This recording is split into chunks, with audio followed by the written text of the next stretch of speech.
So I'm sitting in my truck right now, trying to thaw out a big heaping pile of fish. It's kind of stinky, but I guess at some point in the last couple days of having those things, the fish managed to get frozen together. So the other day, my buddy Lee and I went to the boundary waters of Minnesota and Canada. We were doing some fishing, some camping, and I ended up catching one of my biggest trout through the ice.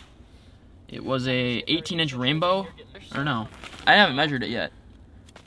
Wow, I should probably do that. It's one of my biggest rainbow trout ever. But I ended up keeping it, and I haven't done anything with it yet. It's been sitting in my trailer, frozen. I need to do something with it because rainbow trout are amazing table fare. I was actually scrolling through Instagram the other day and saw a guy on there, I don't remember who it was now. He cooked a rainbow trout over the fire and wrapped bacon around it. I've never had bacon and fish together, so I'm gonna give it a shot today. I think it's supposed to get up to like 22 degrees today. Right now the temperature is saying 17. So I'm kind of just waiting for this big ice block of fish to thaw out in my truck for a little bit. And then, oh, my grandma's calling. Hi, Grandma. All right, well, sounds good, Grandma. I love you. Bye. This is not thawing out fast enough, so we're just gonna bring it out there. Oh, jeez.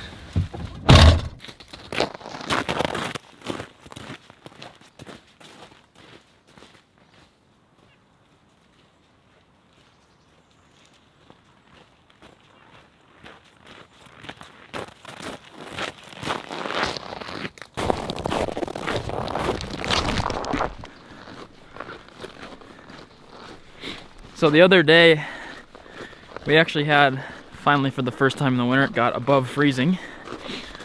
So that just tells us that spring's near, but it also gave me the opportunity to come out here without snowshoes on. I don't know, anywhere you step, you can kind of be in a place where you're stepping in a 3 or 4 feet of snow, sometimes goes all the way up to your thigh, so. Whew, it's a long walk. All right, we got one big hill to go down, then we gotta gather up some wood and get a fire going.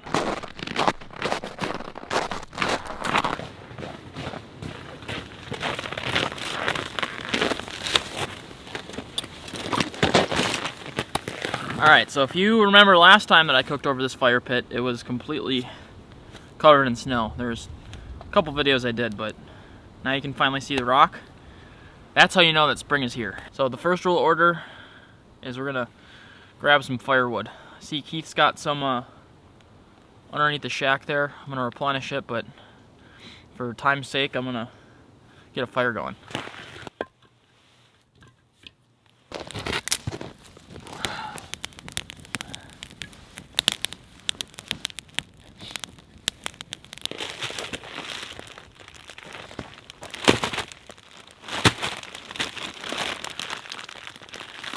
Well, there's my ice block of fish. Suppose I could have brought them inside, but that just would have been too easy, huh? Oh, yes. Alright, so I just got the rainbow trout separated from the other two, Blake. So that's good news. I'll let him thaw out a little bit on this hot rock. So this land is owned by Hannah's mom's boyfriend, Keith. Been out here a couple different times doing catch and cook, so thanks again to Keith for letting me come out here and use his land and his wood and his fire pit to cook some fish up. I hope to have a spot like this one day for myself, but it's really nice to be able to share it with him. But I gotta go find him some wood because I just burned up some of his firewood. Also, this land used to be a old apple orchard, so there's some applewood trees, some dying applewood trees on here, which makes great wood for cooking with. So we're gonna go try to find some of that. Let this guy kind of thaw out on this rock. Hopefully he doesn't cook. When we come back, we're gonna get him prepped to be over the fire. I'm not trying to cook this fish, I'm just trying to make it a little more pliable so when I put it in my fish basket to cook it, it isn't all stiff and hard. It's still pretty frozen through. Let's see how big this guy is. Alright, he wasn't as big as I thought. He was 16 inches. I mean, he is bent up at a curve right now, though. Let's measure him one more time. I don't believe that. He's about 16 and a half. Still my personal best rainbow, though. Alright, so a little bit about this fish.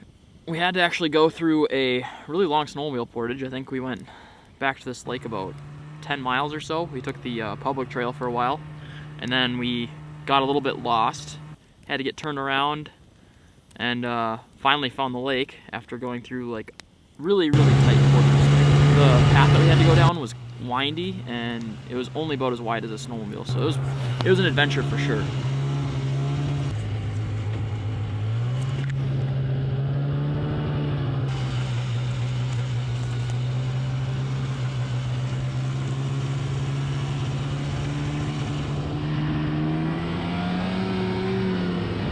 But this lake was worth it. It was loaded with giant rainbow trout. Out of 6 times fishing there, Lee hasn't caught one himself, but every time he brings a buddy there, they always catch one fish. So I went 1 for 3.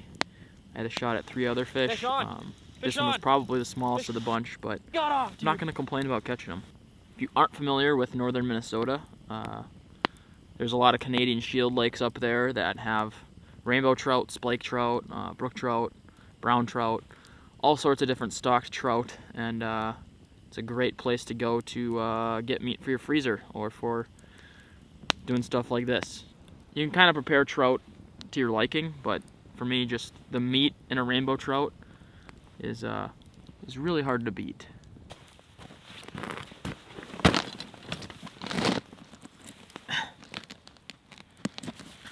All right, so I'm gonna go over the ingredients that you're gonna need for doing something like this. Cilantro, some bacon, a lemon, some good old-fashioned butter.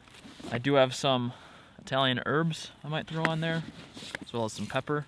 And I am shaking around the idea of salting this fish. Generally, I salt fish before I cook them, just to get rid of the gamey flavor, but the one thing I am worried about is all of the salt from the bacon might be a little bit overkill. I actually am debating whether or not I should even use butter, because it's salted butter and it's just more fat. If you don't know, if you don't cook bacon, which I don't know why you haven't cooked bacon, maybe you're a vegetarian or vegan or something, but bacon has a lot of grease, so a lot of salty fat. That being said, butter is also, when you're cooking it up in a fish basket, for those of you that don't know what a fish basket is, it's just opens up, closes, has a little handle. I'll leave a link to this one in the description below. It is an Amazon link, so if you do purchase it off of that link, I do get a little bit of the proceeds, but it helps me keep this channel running, so I really appreciate it. Also, if you didn't know, any of the Amazon links in my description, if you at least click on them and then order something on Amazon, I still get a little payoff for that. So if you want to support the channel, just order anything off of Amazon, but click on my link first and then order. Really appreciate it, and thanks in advance. I actually haven't used this fish basket yet, so I don't really know how it performs. I'm gonna give it a shot today.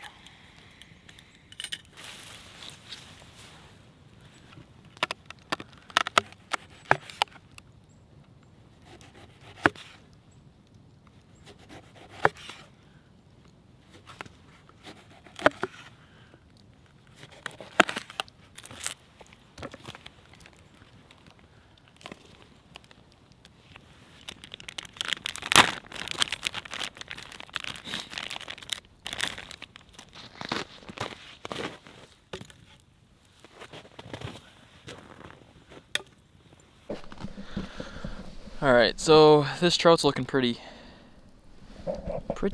good. Pretty thawed out here. Still a little bit of ice in there. Along with a little bit of the bloodline is left. I'm gonna wash this thing off a little bit in the snow quick. And I think it's ready to cook. I mean, you can see right here, even the back's starting to get a little soft. Wow, my hands are dirty. To the pants.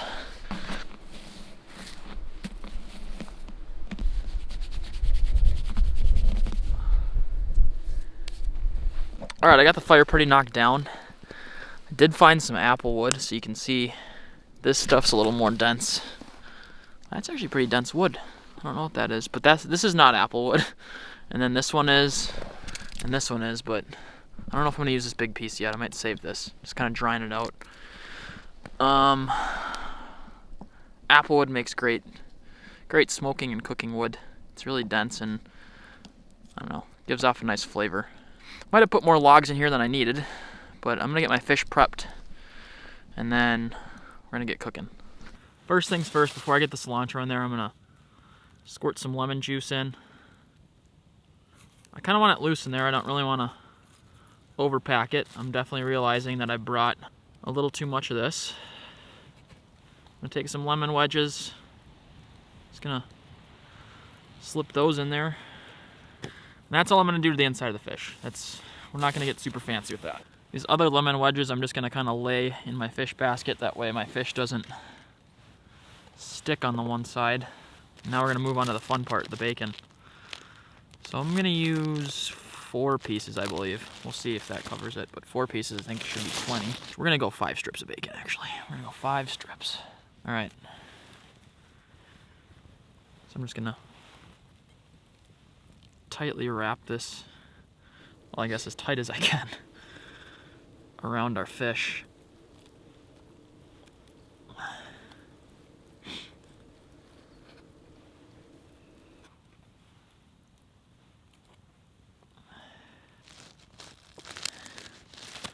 What's another couple strips, right?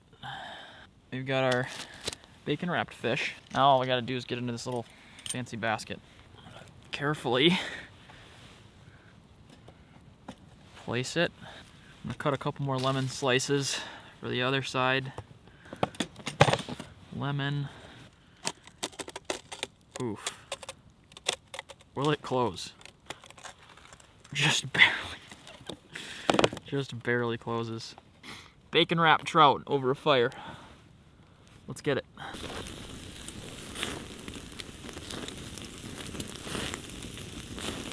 Alright, so 2 minutes in.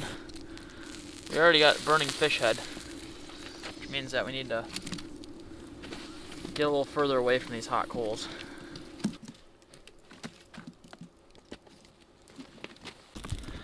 Alright, bacon grease, yeah, highly flammable, so this is what we've opted for. Had some metal grates out here. I'm just gonna have to keep checking on this thing. I mean, I'm gonna be right next to it, but that bacon grease wants to start on fire, so. The only thing that I'm worried about is that the fish will get burned on the outside before it gets cooked in the middle. So we're just gonna keep flipping. Keep cooking and keep flipping. If you guys are gonna do this, make sure you have a plan to keep the fish or the fish basket way higher elevated than I did. You're gonna want at least like almost a foot of clearance over the coals, because when that bacon drips on it, flames come up and then it burns everything.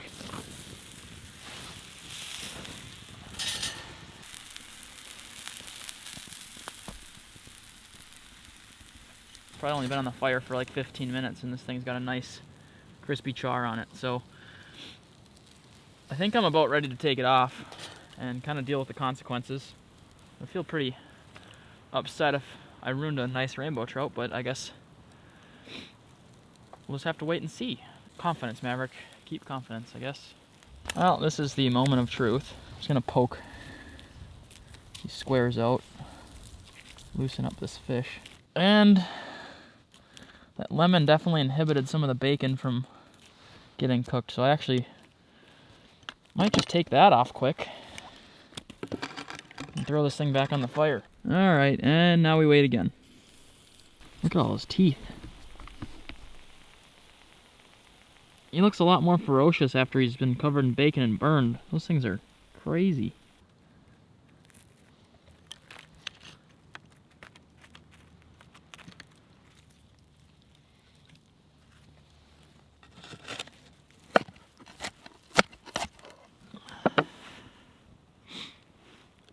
That looks pretty phenomenal.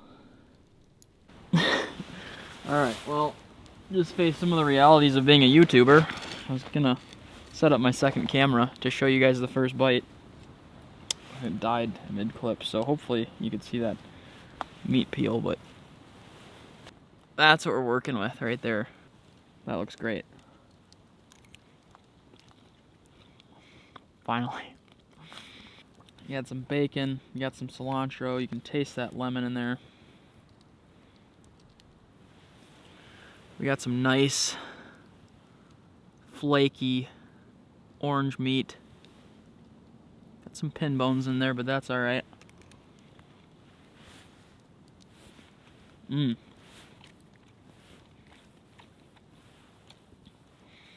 It is true. Bacon does really make a lot of things better. Check that out. I mean, does it really get any better than that? I'm so happy that I did just use minimal ingredients. Didn't spice this thing up too much. Didn't salt it too much. I was correct with that bacon. That oil must have seeped into the skin, and that's probably what ended up cooking the meat, because I have no idea how it went from frozen to just perfectly cooked. But however it happened, I'm not going to complain, because it's unbelievable how good this is. It's my first time having bacon and fish, and I'm going to have a really hard time eating fish without bacon now. Want to say a couple thank yous really quick to Lee for taking me out and showing me his special lake, letting me catch and hold on the legend of that lake, catch the only rainbow of the trip. And I want to thank Keith for letting me come out on the land and abuse his fire pit a little bit. I know I'm not perfect at cleaning up the fish scraps, so I'm going to try my best, but really appreciate you letting me come out here, Keith. And I want to say thank you to you guys for constantly giving me some support and allowing me to do this. So, if you guys want to give this recipe a shot, please do. Tag me on Instagram if you give it a try. And if you want to get in contact with me in any way, I'm just going to say it flat out. Instagram's the best way. There's a link to it in the description. So thank you guys so much for tuning in this episode of Mav. It's been a great one. I wish every episode was like this. This is a highlight of the winter for sure. So thank you guys so much for tuning in. Until next time, my name's Mavrik. You already know the drill. Just keep on trucking.